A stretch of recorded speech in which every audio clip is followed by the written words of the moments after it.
everybody, it's MK and I am here with another Mixed Media Mayhem layout, and today we are lifting the fabulous Rebecca Moore. I absolutely love lifting her mixed media is like no other, and she makes it look so simple.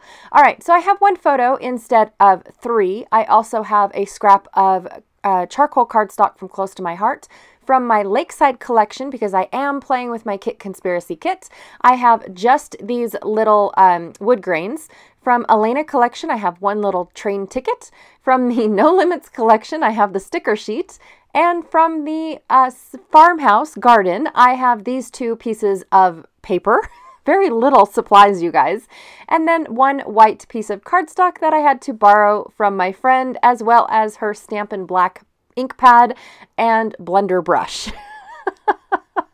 I wasn't expecting to do mixed media at someone else's house. So anyways, I am going to go ahead and draw some messy circles on the back sides of my pattern paper. I debated whether or not to just use the one gingham paper, and I opted not to. I really do like the two different colors. But instead of rosettes, I'm going to do a lazy faux rosette. Actually, it's not even going to be like that, you guys. I am being so lazy, but I did not want to do rosettes, honestly. I don't like the bulk that they put in layouts. They are beautiful. I love making them, I'm not going to lie. And they are gorgeous on this, on Rebecca's layout, but I personally don't like them in my layout. So I'm going to recreate this with the bulk that, you know, the depth that I'm looking for.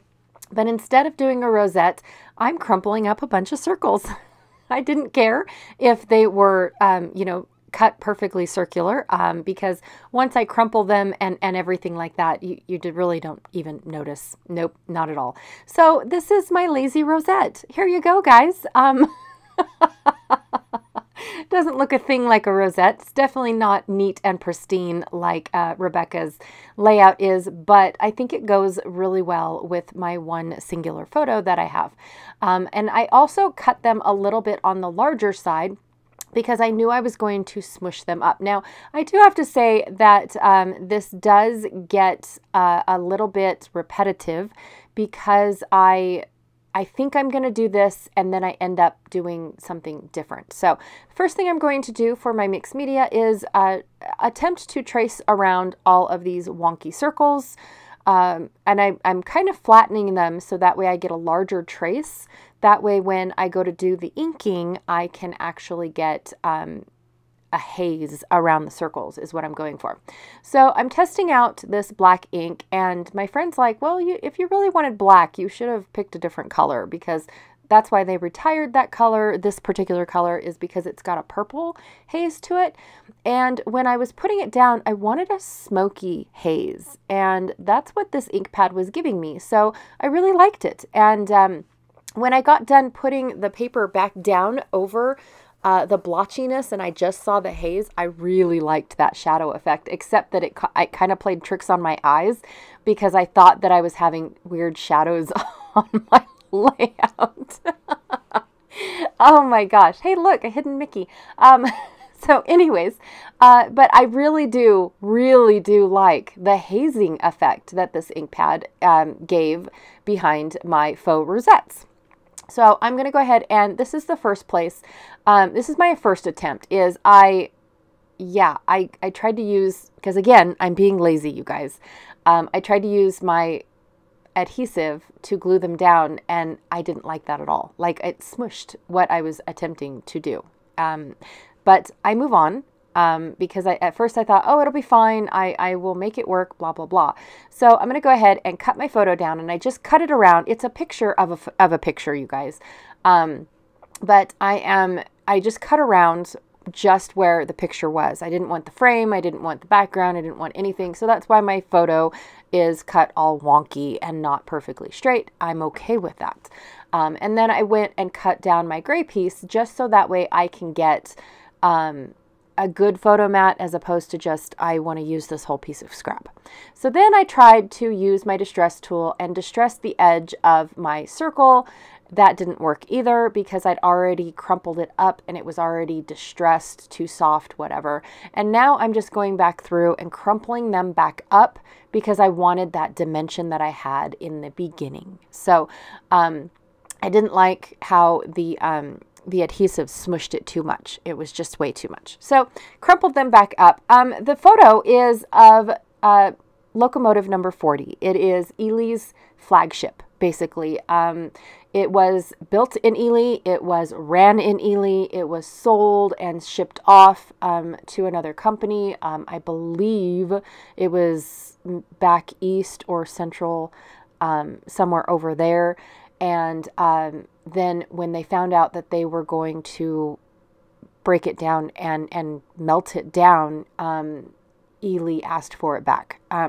Long story short, and I think I've actually told you guys the story of how number 40 ended up back in Ely, but the mining company purchased it and brought it back for Ely, for the town of Ely. It is Ely's flagship. It is their pride and joy, and still running today. I love number 40. In fact, we just replaced the boilers on it, and because every so many run hours, it has to have the boilers replaced. The boilers are where the steam is created within a steam engine, and it's a lot of pressure, a ton of pressure, especially to get those huge diesel engines to move, to rotate, and it's not revolve, but it is kind of rotate, to get the crankshaft moving. It is huge. I mean, I'm not sure if you guys ever seen a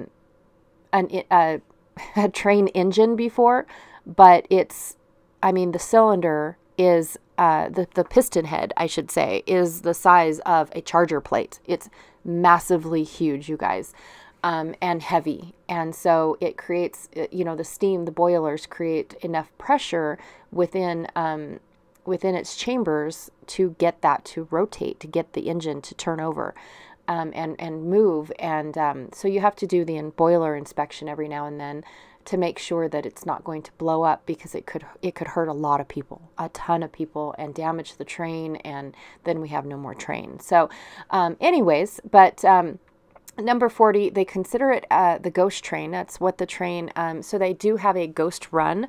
And I'm not really sure. I know that they have a haunted train ride during Halloween, but there's a different one. It's a ghost run, and they usually try to keep loader. I apologize. I used to work on a loader named number 40 as well.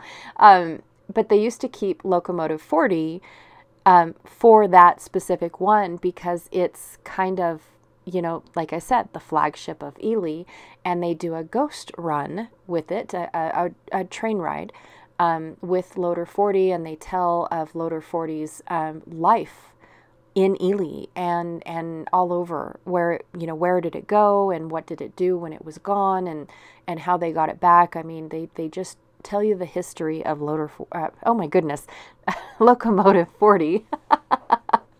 I think I miss my Loader 40. No, I don't. It was a pain to work on. Anyways, but yes, it's just a magnificent machine, you guys. If you ever get to see a steam engine, please, it's history in the making. It is beautiful, and I mean, they are fabulous, and I am so happy to, that people still restore these. I have learned from several people that there's several of these train yards all over the states. I'm not sure if there are any left over overseas, but I know that there are some, farther west, and there's some all the way over on the East Coast, and that just makes me happy to know that, by all means. So anyways, I am just polka dotting the life out of this layout. I took all my wood pieces, and I didn't scuff up all the edges. I only scuffed up the edges of the larger ones, but I'm trying to replicate where Rebecca put her stars, and I'm just putting down my wood pieces.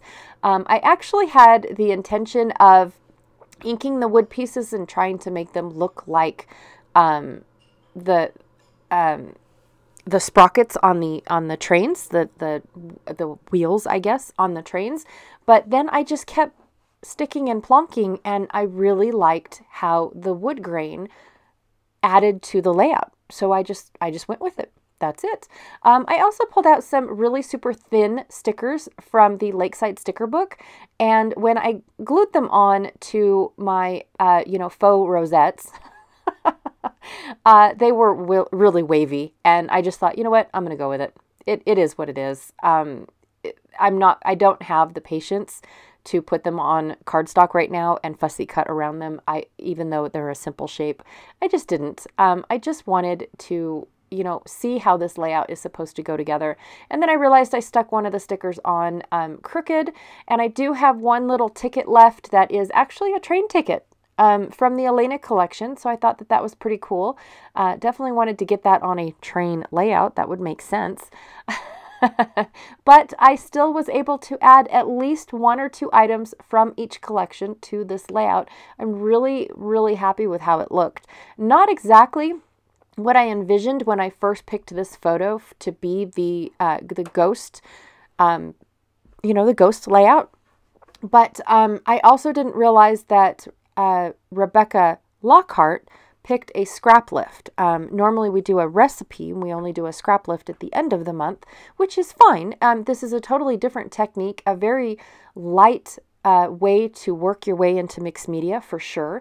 But one of the things that I was not expecting is a scrap lift for, my photo, but I went with it and I really like how it turned out. I really, really do. And like I said, this technique is definitely a nice way to ease into mixed media. So I apologize about the lighting. It got really dark in my friend's house.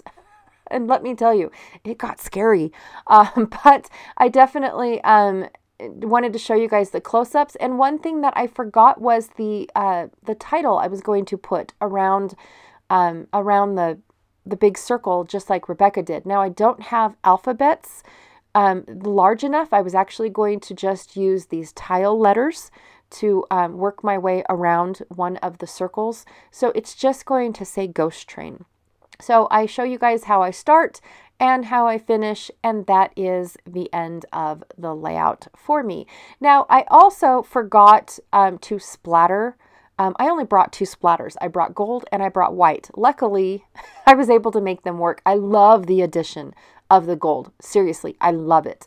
But I definitely wished I would have splattered a little bit more gold on the layout before adding all the layers to the layout, but that's okay. It doesn't even look like I missed it, but Rebecca's is nice and clean. She has no splatters on the top, nothing, and so that's kind of what I was looking for, but nice and clean and me don't mix at all. Anyways, be sure to check out everyone else that is playing along today with Mixed Media Mayhem. The list is down below.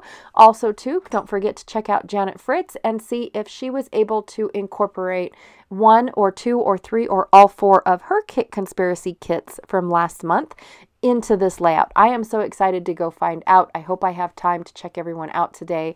But anyways, I will check you all later. Thank you so much. Bye.